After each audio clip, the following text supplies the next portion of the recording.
मित्रों नमस्कार। मैं आपके सामने फिर उपस्थित हूँ एक कविता लेकर।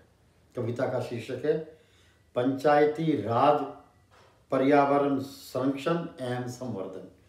पंचायती राज पर्यावरण संरक्षण एवं संवर्धन। मैं जब बच्चा होता था तो मेरे दादा लाला फकीर चंद मुझे एक गांव के नज़दीक में छोटे गांव में लेके गए। वहाँ आम का बाग था। जो आम का बाग का जो माली था वो मेरे दादा का दोस्त था। वो एक बाल्टी भर के आम, पहले तो दरख्त पर चढ़ के और एक बाल्टी भर के आम ले आया। और फिर मेरे दादा का क्योंकि पक्का मित्र था तो उसने फिर क्या किया, अपनी धोती उतारी। और मैं दूर से देख रहा था कर क्या रहा है। उसने अपनी धोती उतारी, बाल्टी में बांधी और कुएं में से पानी निकाला। मैं सिर्फ कहने का मतलब है कि ये बात होनी चाहिए अर्ली 1960s की, कि भारत में दिल्ली के आसपास जो भूजल था सारा मिला के 10 फीट पर भी नहीं था, क्योंकि इससे बड़ी धोती होती नहीं। और वो पानी उसने निकाल लिया, आम ठंडे हो गए और हमने आनंद लिया आनंद उसका। लेकिन आज की डेट में आम जो है वो जो आम, पहले तो आम के बाग ही नहीं रहे, और दूसरा जो धरती का भूजल है उसका स्तर, जब मैं एमएससी करने आया 1970 में तब उसका तकरीबन को 20 के करीब पहुंच गया। और करते करते आज ये हालत है कि सारे नॉर्थ इंडिया में सारे कुएं सूखे पड़े हैं और डीप सब मर्सिबल पंप लगा रखे हैं। लोग समझा समझा के हार गए, ये ना करो, एक दिन यहाँ भी पानी नहीं रहेगा और ये मरुस्थल बन जाएगा और समस्या गंभीर हो जाएगी। अब पर्यावरण संरक्षण से संबंधित है और इसमें दूसरी बात ये कहूँगा कि पर्यावरण संरक्षण की जो सड़क है ये 2 वे अफेयर है। एक तरफ तो सरकार चलती है और दूसरी दिशा से प्रजा चलती है, और प्रजा और सरकार का दोनों का मेल होता है और मेल जोल से फिर वो पर्यावरण संरक्षण को आगे बढ़ा सकते हैं। इसमें पंचायती राज को जो सरकार का हिस्सा है उसको वो बना के, बेस बना के फिर ये बात लिखी गई है। और एक चीज़ मैं कह सकता हूँ पूर्ण विश्वास के साथ में कि इसमें जो कविता में जो चीज़ है वो बहुत ही ज़्यादा साइंटिफिक भी है, क्योंकि मैं एमएससी में एनवायरनमेंट का सब्जेक्ट, एमएससी जूलॉजी में बच्चों को पढ़ाता रहा हूँ। अगर ये कविता में जो भी इसमें संक्षेप में वर्णित किया गया है, जो 5 मिनट लगेंगे, भारतवर्ष से पर्यावरण संरक्षण की जो समस्या है वो हमेशा के लिए दूर हो जाएगी। भूजल जो आज सब मर्सिबल पंप लगे हुए हैं वो फिर से 10 फीट पर आ जाएगा। तो देखो क्या कहता है, 1 बाय 1 चलते हैं, 5 मिनट लगेंगे।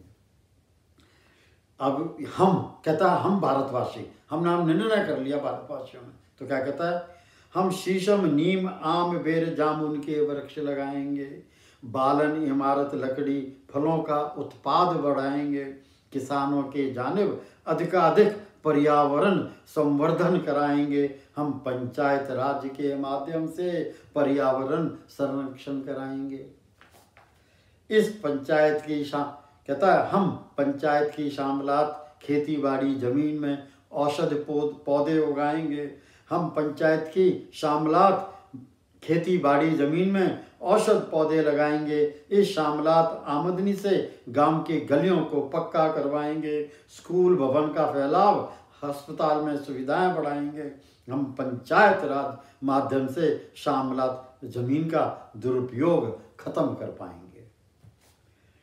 हम गांव के कुओं, देखो बहुत ही जबरदस्त चीज कहेगा इसमें, जल संरक्षण की बात कहेगा जो संभव है। और जब मैं पढ़ता था स्कूल में तो ये बात होती थी कि गांव के चारों तरफ बहुत सारे जोड़ थे जिनको वहाँ पोखर बोलते थे। वो नेचुरल डिप्रेशन में जैसे जगह होती थी जहाँ कुदरती गड्ढे थे, बरसात का पानी होता था उनमें जाके इकट्ठा हो जाता था, वो पानी से भर जाती थी। उन्हीं के बराबर में गांव के कुएं थे। अगर 10 पोखरें थी तो 10 कुएं थे। 10 कुओं में वो पानी जो फिल्ट्रेशन से, परकोलेशन से वो हमेशा बराबर होता रहता था। तो उसी की बात कह रहा है। हर गांव में कुओं जोड़ों वार्षिक मेले स्थलों का जीर्णोद्धार होगा। हर गांव के कुओं जोड़ों वार्षिक मेले स्थलों का जीर्णोद्धार कराएंगे। जोड़ों में वर्षा जल का संग्रहण पूर्णतः सरल सफल बनाएंगे। नए फसल चक्र के अंतर्गत फलियों वाली फसल दाल दलहन उगाएंगे। हम पंचायत राज माध्यम से माँ समान धरती की कोख को उपजाऊ बनाएंगे। हम कैश फसलें जैसे धान गेहूं आदि का प्रचलन घटाएंगे। धरती में छिपे जल खजाने का दुरुपयोग मूल रूप से बंद कराएंगे। अपने नदी नाले झरने तालाब पोखरों को पुनः स्वच्छ जल से परिपूर्ण कराएंगे। हम पंचायत राज के माध्यम से जल भंडारों का सम्मान कराएंगे। अंतिम, हम अपने गांवों में वट वृक्षों को मंदिर परिसरों स्कूल प्रांगण में लगाएंगे। हम गांव में वट वृक्षों को मंदिर परिसरों स्कूल प्रांगण में लगाएंगे। गांव के कोने कोने में पीपल किक्कर शहतूत खिरनी के पौधे लगाएंगे। सर्दियों में गेंदे की विशाल फूलों के विशाल लुभावन दृश्य बनाएंगे। हम पंचायत राज माध्यम से यूं पंचायत संरक्षण पर्यावरण संरक्षण को अपना आदर्श बनाएंगे। धन्यवाद।